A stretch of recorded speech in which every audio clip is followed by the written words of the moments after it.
Hey y'all, it's Renee from Zone 9B, Panhandle, Florida, and today I've got to make a quick trip to Lowe's to pick up some peat moss and some pine bark mulch. I keep saying to myself, mulch, moss, mulch, moss. That is all I'm going to be buying today. I will not be looking at all the beautiful plants. I will not be looking at the discount rack. Let's see if I succeed. Moss, mulch, moss, mulch. Ooh, what are these? These are so pretty. Oh my gosh. What the heck? Oh my gosh. That there. Oh no, I'm in trouble. Look at all the pretties. Oh my gosh. What am I going to do? Oh my gosh.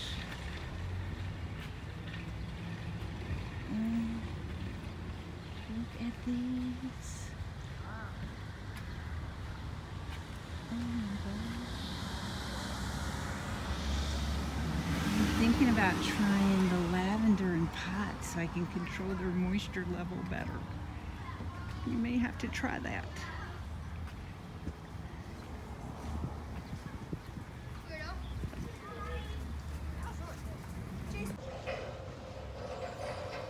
Y'all, I am so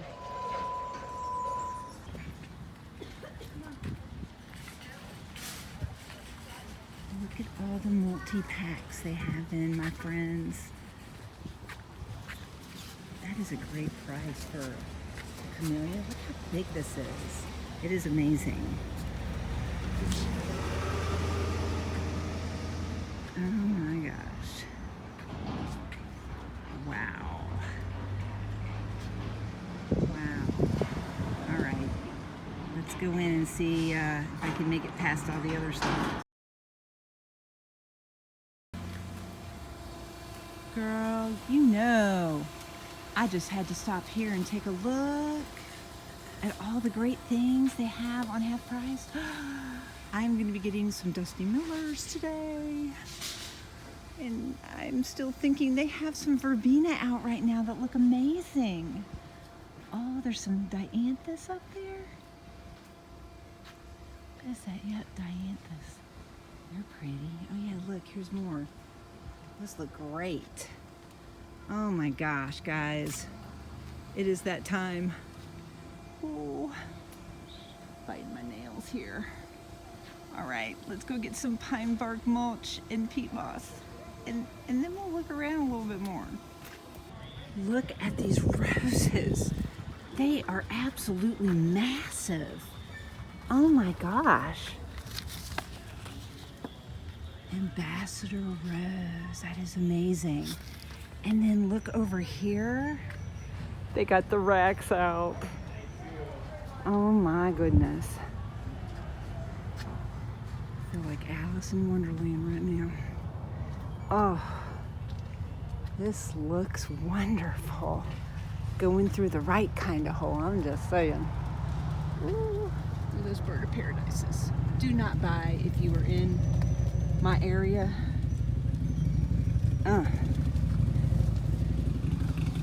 They do not make it through the winter here, but they sure are pretty in the meanwhile. Hibiscus will die all the way down. Oh yes. Texas sage, my friend. I may be coming back for you. Duranta dies down, usually comes back, but this year, I don't know, man. Mine didn't do so well. Some irises, those always do good here. Where is that little blue flower?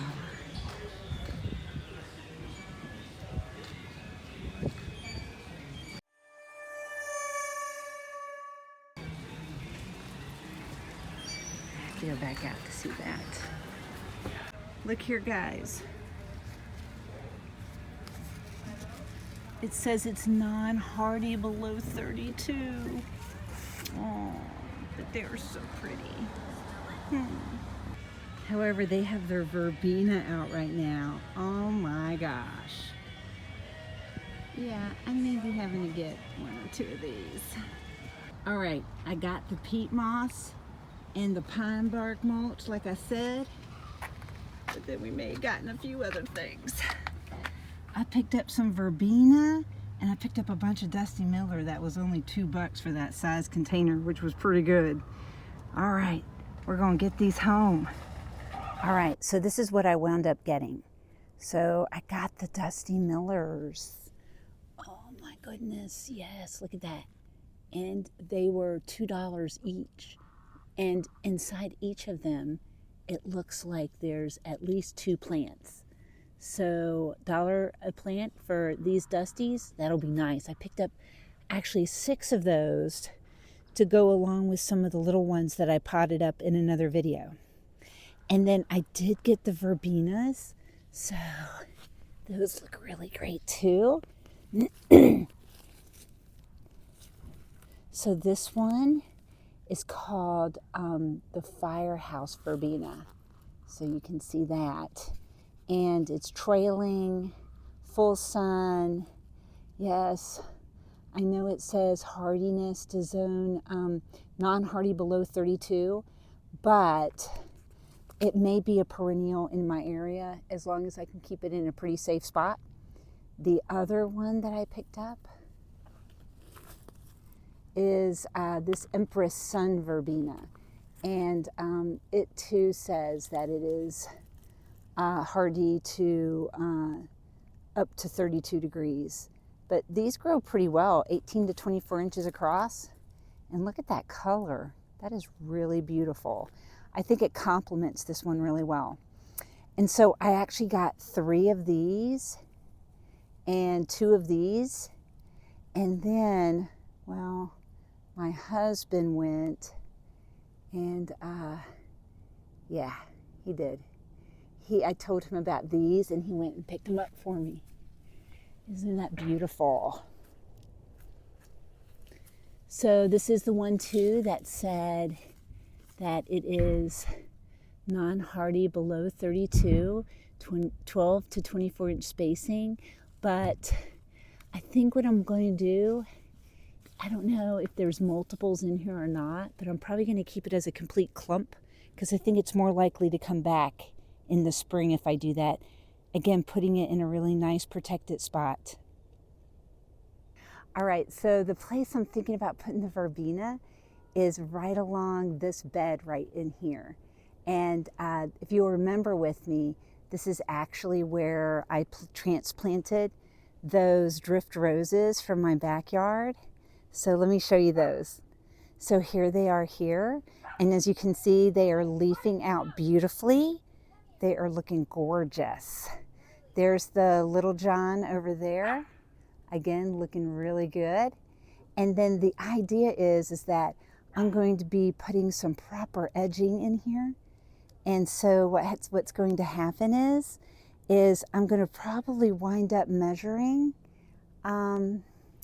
this area here. So keeping at least 5 or 6 feet path coming down this area, because the idea is to redo the gate and maybe put an arbor in here, which would be so cool.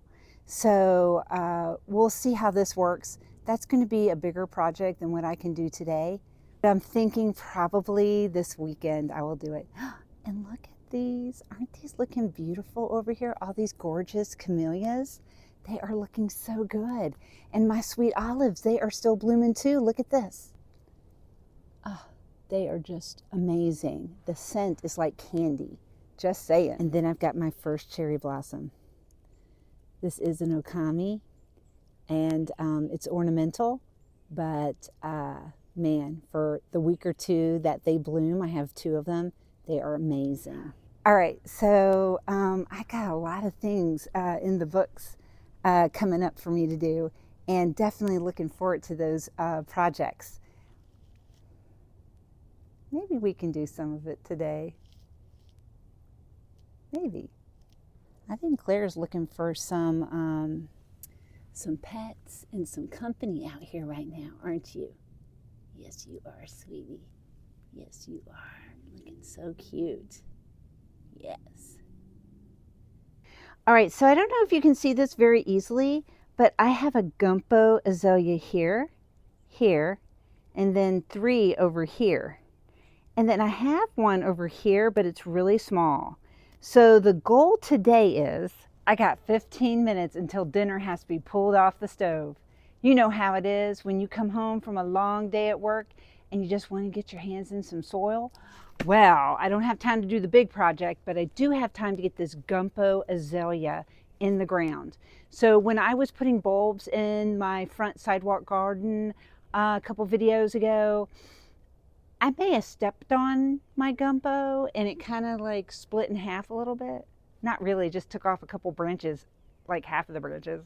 They're very brittle. Oh my gosh. To put this one little baby next to that one that's really tiny.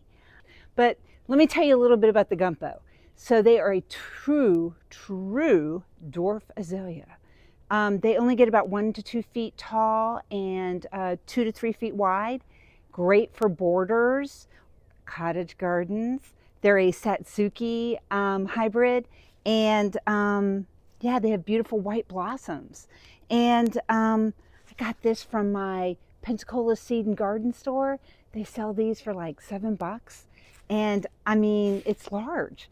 I've gotten some from the Tractor Supply Company that were like $25, same size, just saying. So what I'm gonna go ahead and do is, I had an extra one that I've been keeping just in case. You know how it is. Yeah, you never know when one of them's just not gonna make it, and now you're got a break in the garden pattern. Hey, I have several of these along a front bed that's against my house along the sidewalk. And I love them because, you know, you get that boxwood kind of look during the year, and then you get blossoms too. And they're fairly drought tolerant. I think they're hardy from zones 6 to 10. So that's pretty much most of the southern half of the US and along the western coast. So, I mean, seems like it's a win-win. It's a great evergreen. Says it takes partial shade, but you know, mine maybe miss the morning sun, but they get blasted by the afternoon sun. So I find that as long as I keep these well watered throughout the year, they do really well here. So it's time to liberate this baby from its pot and get her in the ground before dinner's done. We can do this. Yes. It's always great to water your plants before you take them out of the pots. It makes it easier if you need to loosen a little bit of root-bound roots. And it also, I think, helps with the shock that it's going to have when it goes into the new hole. And it's always easier to dig if there's a little bit of moisture in the soil as well.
It's going to be beautiful. I love the transition going from this corner bed over into the walkway. It's going to be just right.